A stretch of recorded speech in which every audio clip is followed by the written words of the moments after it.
For over a decade, I've been publishing a blog about climate change adaptation. It's called Carbon Based. Every day I post 5 or so stories about our vulnerability to the impacts of climate change and what's being done to address them. What have I learned? The science is pretty grim. Warming intensifies the water cycle around the world. This results in worsening windstorms, bad floods, worsening droughts. Other consequences include sea level rise, heat waves, emerging infectious diseases, declining ocean health. As the recently released Intergovernmental Panel on Climate Change summary report makes clear, it's a problem from hell. There's no denying it. Cuts across huge systems in ways that we haven't experienced before. And the impacts are often chaotic. It's like the slow-witted guitarist in This Is Spinal Tap. Climate change is turning the volume knob up to 11. Another thing I've learned is that if you talk about climate change, you encounter a lot of denial. For this reason, climate discussions have a way of disconnecting people. It's a shame because to deal with climate change effectively, we need far more unity and consensus than we've been able to muster.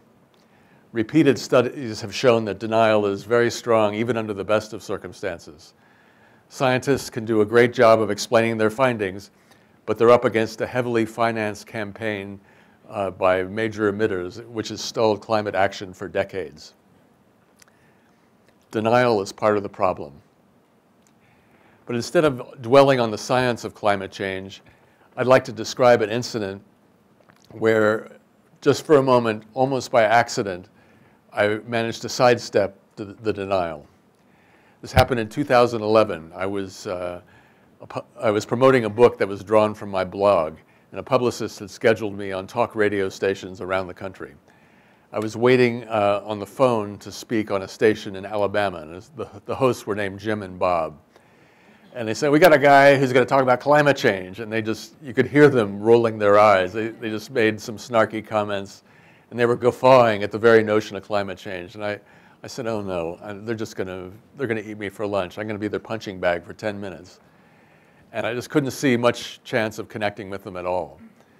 But before I came on the air, Jim began groaning about his weekend. His daughter had taken advantage of his absence while he was traveling, and she had thrown a party.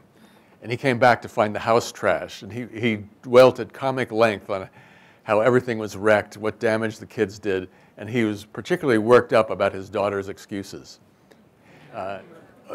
She said, oh, Dad, the picture window broke because Justin took some cold medicine and it made him dizzy, and that's why he stumbled into it. Or, oh, Dad, the plants got damaged because the night was dark and people pulling out from the driveway didn't see them. Or, oh, Dad, the house is a mess because kids from another school, not my friends, crashed the party. When I came on the air, Jim and Bob instantly turned on me and they said, why should we worry about global warming? Isn't it just a conspiracy by scientists to get more funding? Their tone was skeptical. And seizing my chance, I said, climate change is like the party at Jim's house. His daughter's excuse were so infuriating because they deflected from the real issue. The underlying problem was no adult supervision. They laughed and at least temporarily accepted the analogy, and they were open to considering a few climate change issues. You see, as a society, the developed world is behaving like those kids, having an uproarious good time in the absence of parents, and they're not mindful of the consequences. It's the nature of kids to think very short term and live only in the now. Only for climate change issues, we're the kids. There are no adults to demand that we clean up. We have to do the work ourselves. How do you persuade short-term thinkers to pay attention to consequences that are a little bit farther off? It's very hard. As humans, we're just not wired to think that way. Just to give you a few examples. Someone who owns an expensive beach house doesn't want to hear about sea level rise. Yet rising seas and increased sunny day flooding, as it's known, are already eroding property values around the United States and coastal areas. Indeed, around the world, many coastal properties can't get insurance at any price. The people of Arizona and Nevada do not want to hear that the Colorado River, which is shown here, is overdrawn and evaporating. But major cities like Phoenix and Las Vegas face a future where they won't have enough water to support their populations. And it's not just the US. The same thing is happening with the Mekong River in Southeast Asia. People who have moved to the country don't like it when the forest surrounding their house catches on fire. Yet insurance commissioners in the western states and in Canada are acknowledging that wildfires are worsening in severity and breadth. The problem is made worse by unchecked development at the edges of urban areas. There's more valuable property to burn. Residents of Jakarta, the capital of Indonesia, don't want to move their city, but they may have to as a result of sea level rise and land sinking because of their overpumping a fragile aquifer underneath the city. Floods like this, the one in this slide, are common. The fact is, we're all vulnerable to climate change. We all need to take the adult step of planning ahead. Fortunately, we do have examples of long-term thinking to inspire us. Some of these I'm drawing from the past, while others are more recent. My first example is global. Consider a meeting that happened in August 1941 aboard a ship off the coast of Newfoundland between the United States and the United Kingdom. The US had just entered World War II after Pearl Harbor, and Churchill was dying for this meeting because England's back was to the wall. The wartime needs were overwhelming. Churchill pressed Roosevelt to focus on the immediate wartime goals. Instead, Roosevelt insisted that they define their goals for the post-war world.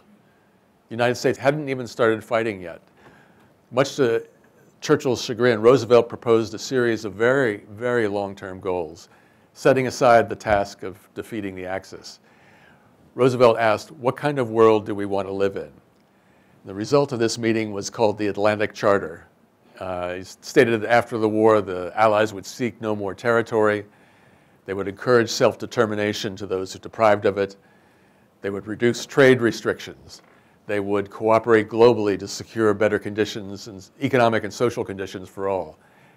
They would foster freedom from fear and want. They would promote freedom of the seas. They would abandon the use of force and, where possible, disarm aggressor nations. Now, if this sounds familiar, that's because the Atlantic Charter became the template for the United Nations. It also inspired many of the international agreements that followed the war, such as the General Agreement on Tariffs and Trades, or the post-war independence of the European colonies, and much, much more. In many ways, we still live in the world that they created on that boat off the coast of Newfoundland. And it was created at a moment of overwhelming urgency in war. It took discipline and foresight and resolve to achieve something like that. You have to wonder, are we still capable of that kind of long-term leadership? Well, it does exist in our time. This is after the catastrophic North Sea floods of 1953, the Netherlands committed to staying dry. Dutch leaders, as well as ordinary citizens, made a vow. Not one drop of water would get through the vast system of seawalls and dikes they were constructing. The strategy worked for decades, even though more than two-thirds of the country lies below sea level. By the way, this slide doesn't do justice to the jaw-dropping scale of these barriers. They are huge. But seas have been rising because of climate change, and in the early years of the 21st century, floods from the sea have started to coincide with floods from the Rhine Delta coming from Central Europe.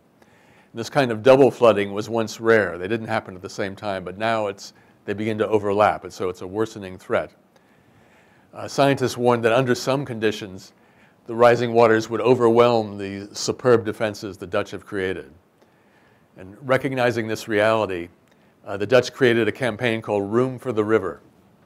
They identified thinly settled areas, mostly farms, sorry, Kristen, and that could be flooded at peak water so that the Netherlands, the cities, could be saved.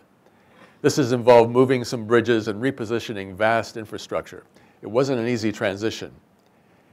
It was very unpopular with farmers, the people whose land would flood, and farmers' organizations fought hard against the plan.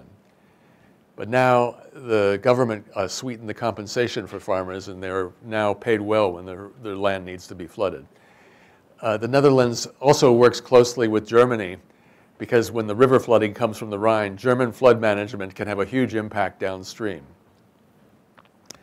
What I find so admirable and inspiring is the Dutch are connected enough among themselves and with their neighbors to make the plan work. Broad social unity exists. That encourages a few people to make a sacrifice for the sake of an entire nation.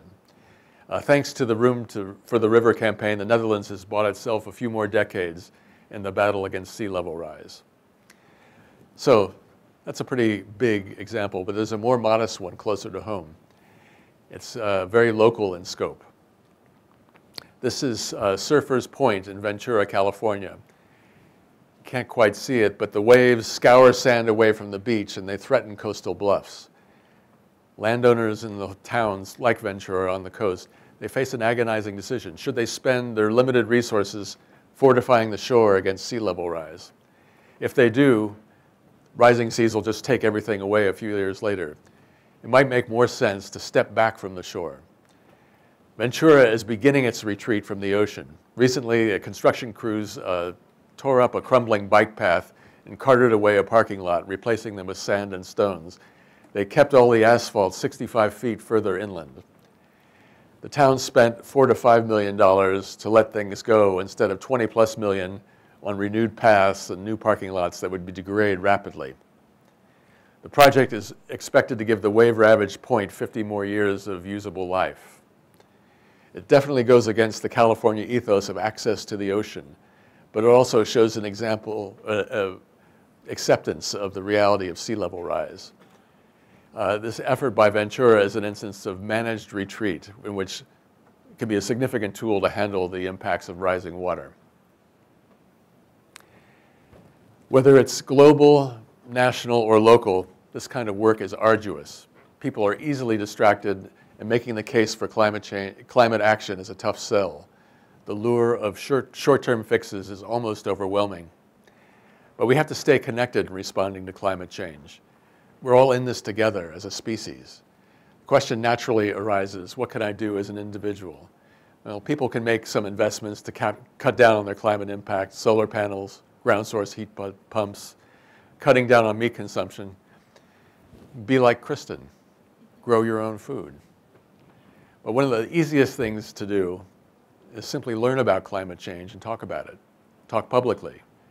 Discuss it with friends. The more you talk, the more likely you are to have a moment like the one I had at the radio station in Alabama, when other human beings actually listen to you, even if it's only for a little while. It's a way of connecting fellow citizens with climate issues. The more we talk about climate change, the better chance we have of electing national leaders who take climate change seriously. We might be able to hold large corporations that fund climate denial to account for their rearguard actions, the same way that tobacco companies have been stopped from spreading disinformation about smoking. Talking is important for another reason. In battling climate change, we're going to make plenty of mistakes. Some of the measures may not work, and the more we talk about them, we'll uncover these mistakes more quickly. Look, even titans like Roosevelt and Churchill found it difficult to think long term. On a global scale, we should take Roosevelt's example to heart and ask ourselves, what kind of world do we want to live in? Years from now, we don't want to gaze upon a devastated planet and think, I wish they tried some adult supervision.